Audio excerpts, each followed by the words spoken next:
Welcome to The Explainer. I'm so glad you're joining us today because we are tackling something absolutely foundational to modern machine learning. We constantly hear about how algorithms learn from data, right? How they optimize, how they make decisions. But how exactly does that mathematical magic happen under the hood? Well, today we're diving into empirical risk minimization, or ERM. I know, it sounds like some heavy jargon, but by the end of this, you're going to see it as this incredibly elegant, if slightly flawed, solution to a massive mathematical puzzle. Now, to really appreciate what ERM is doing, we've got to grapple with a pretty fundamental dilemma. How on earth does a machine learn to predict the future when it only knows the past? Think about it for a second.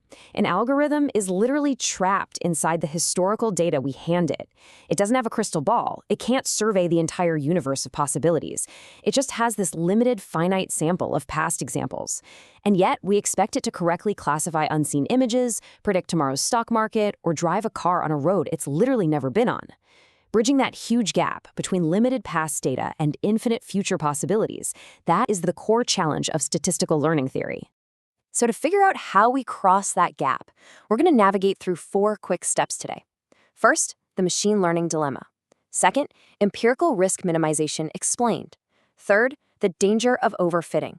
And finally, number 4, regularization to the rescue. All right, let's jump straight into part 1, the machine learning dilemma. We need to set the stage here by looking at the stark reality of the data we actually have versus the data we wish we had.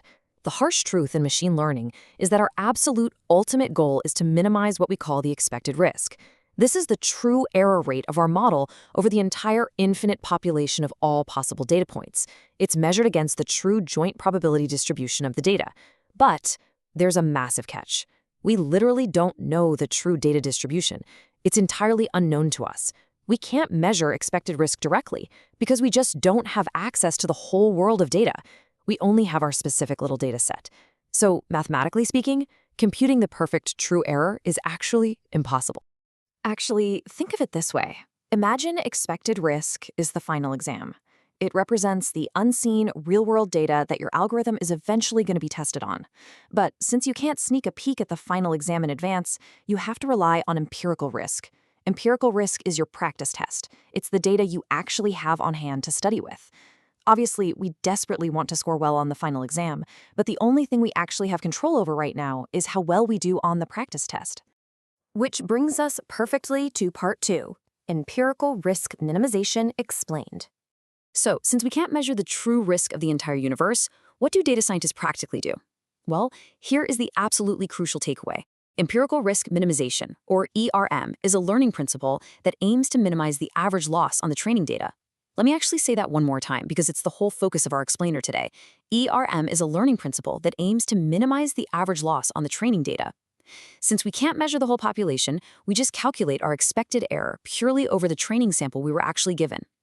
We look at our finite data set, we measure exactly how many mistakes the algorithm makes on just that data, and we tweak the algorithm over and over until that specific error rate is as close to 0 as possible. But how do algorithms actually calculate those mistakes? They use what's called a loss function, which completely depends on the specific task.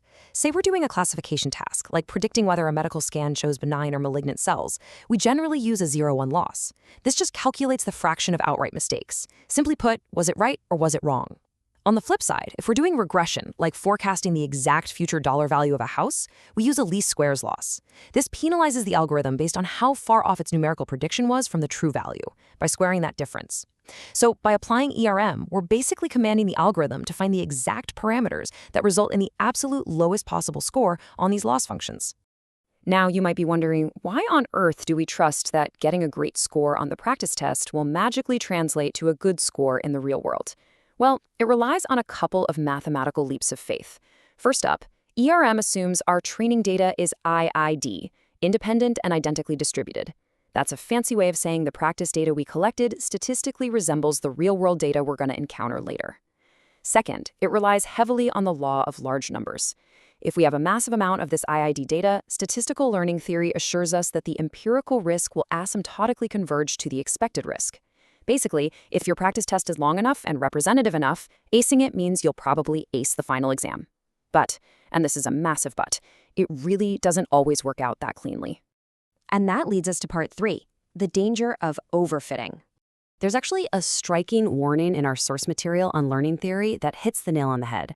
It says, although the ERM rule seems very natural, without being careful, this approach may fail miserably. I know, it sounds a bit dramatic, but it is entirely true. The ERM paradigm has this hidden trap. If you just tell a computer, minimize the error on this exact data, no matter what, a highly parameterized model will do exactly that, but at the cost of the big picture. Let's say we allow an algorithm to blindly minimize empirical risk without setting any limits. It won't just learn the general underlying difference between classes, like just broadly identifying a red zone versus a blue zone. Oh no, instead it's going to draw these crazy hyper-specific decision boundaries that perfectly loop around every single blue dot and dodge every single red dot in the training set. It just memorizes the noise, the weird outliers, all the specific statistical quirks of this one exact sample. It's effectively memorizing the practice test word for word rather than actually learning the underlying concepts. And the result of that? Well, you get near zero training error. On paper, the algorithm looks absolutely flawless. The engineers might be celebrating. But the second you deploy it into the real world, boom, you get a massive generalization error. It fails completely when exposed to unseen test data because it was so hyperfixated on the historical data that it lost all of its predictive flexibility. We call this phenomenon overfitting. And let me tell you, it is the absolute bane of a data scientist's existence. So how do we fix this? Let's move to part 4, regularization to the rescue. How do we actually stop our models from blindly memorizing the past? The solution to overfitting is introducing something called an inductive bias and restricting the algorithm's search space.